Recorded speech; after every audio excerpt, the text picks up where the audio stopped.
Nikki, I don't have a woman problem. You have a corruption problem. This is a woman who will send your kids to die so she can buy a bigger house. It adds up to the fact that you are corrupt. The only person more fascist than the Biden regime now is Nikki Haley.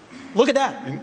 This is what I want people to understand. These people have, I mean, she has no idea what the hell the names of those provinces are, but she wants to send our sons and daughters and our troops and our military equipment to go fight it. And there's your puppet masters right there, the donors. Just walk yourself off that stage, enjoy a nice meal, and get the hell out of this race. You can put lipstick on a Dick Cheney. It is still a fascist neocon. All three of them have been licking Donald Trump's boots for years for money and endorsements.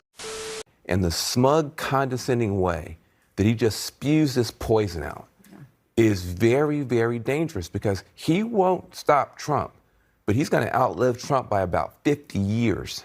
And you're watching the rise of an American demagogue that is a very, very despicable person. And I literally was shaking listening to him talk, because a lot of people don't know that is one step away from Nazi propaganda coming out of his mouth.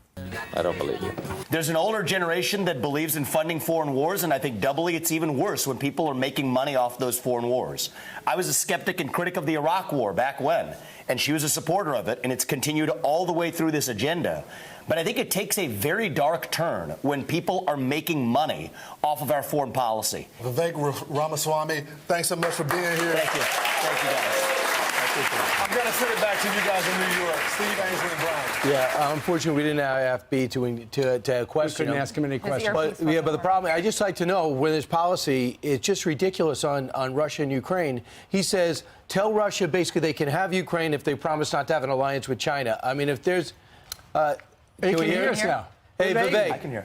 Vivek, are you comfortable? Are you comfortable with Russia taking as much as Ukraine as they want? Are you comfortable pulling all our aid out? And do you really believe that Vladimir Putin will agree not to have an alliance with China?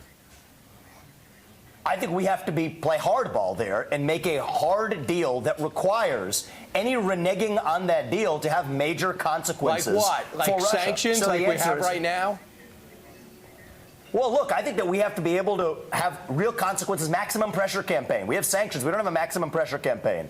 And I can go into the details of that, and I have at the Nixon Library and elsewhere. But what I'm saying, Brian, is the clear principles are this war doesn't advance U.S. interests. Yes, it does. Russia-China alliance is the top threat that we face. If you give up Eastern Europe, we'll be in a world war. If I may ask you a question, if right. you ask the question, I want to make sure I answer it. It is in our interest. Detailed contours of a deal. I think it is not in our interest to strengthen the Russia-China alliance, and I think our policy right now is driving Russia further into China's arms. It's going to be done anyway. You cannot keep Russia from China. I think Russia is going... I think the answer is we are driving Russia into China's hands. There are kinks in the armor of that relationship. Look at Russia sending weapons to India and to Vietnam after other meetings they've had. This is our opportunity. Nixon did this in 1972, and Brian, respectfully, people like you said the same thing, that Nixon couldn't do it. Well, it takes an outsider who's skeptical of that establishment. That's going to be me. I was 7 years old. But we can both students of history, and I trust you to know that. Are you comfortable giving up Eastern Europe? Because you know they're already taking Moldova, already making moves on the Baltic already. They're taking more and more pieces of Georgia. Tell you what I'm not comfortable and all with. we've done is sit there and send blankets and MREs, and we got an invasion. So what is going to be next? Because we have no idea how Ukraine has spent $200 billion of our money. We're forking over more taxpayer money. Do you see how they fight? These guys are the best fighters in the... And I'm not going to stand for that. Ukrainians are probably the best fighters in the world. Ukraine is not some democracy. Ukraine is fighting for their sovereignty. And they were invaded. The news media hasn't reported. Ukraine has actually assassinated a former presidential candidate from 2019. It just makes you sound so naive. The media doesn't like to report that. So naive. You give up Ukraine, and then in a few years you'll be criticizing Joe Biden for giving up Ukraine. I respectfully, we can respectfully, Brian, I think that if I called Nikki Haley naive, you guys would be having a conniption. Let's be honest about that. But you want to call me naive? I actually understand what the heck I'm talking about here. Really? Nixon did this in '72. We can actually split up the Russia-China alliance and advance American interests and protect World our War own II homeland. is your better example. I think it is offensive. World War II is your better example. One is a diplomatic approach and one is an active war. Germany. If you could have split up Japan and Germany, then I do think that you actually have a good example of World War II. You were going to convince Hitler not to go with a fascist nation? And I'm not talking about convincing anybody, Brian, but the fact of the matter is I think it is offensive that people would sooner use $200 billion of our resources to protect some other nation's foreign border that's not a democracy, when in fact we're not even doing that effectively here on our own border. It's not either or. We're doing neither. It's neither. It's not either or. Brian, and that's the fact of the matter. And I think this neocon wisdom needs to be relegated to the dustbins of history where it belongs. No one buys into that. Just give up Eastern Europe. Just give up Eastern Europe. Why not? Iraq and Afghanistan. Look at those results. The same people that took it to Iraq and Afghanistan are trying to do this again in Ukraine, and it's already been a disaster. Time for the neocons to admit it. Not one soldier is there. Not one American soldier is there. Something they have done.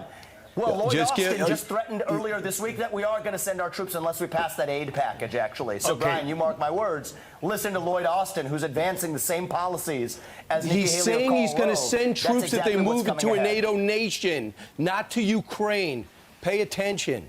He expressly said that it's going to require sending troops if we don't actually pass the Ukraine aid. He said if they take a NATO nation. Boneheaded foreign policy. And I think that the hard answer is that we need to protect Americans. That's the answer. Thank you so much for joining the program. Thank you. Stefan Mihailu joins us now, Deputy Communications Director for the Ramaswamy campaign. Sir, good morning to you. Shaking off some of the dust this morning. There's a lot to talk about, so let's get into it. Beginning with the provinces, that was a big takeaway for a lot of people when Ramaswamy called out Nikki Haley on this. Let's play the moment. It's one thing that Joe Biden and Nikki Haley have in common is that neither of them could even state for you 3 provinces in eastern Ukraine that they want to send our troops to actually fight for. Some saw this as a low blow. I guess, first of all, what are the 3 provinces? Я розумію український, я знаю український 1, 2, 3.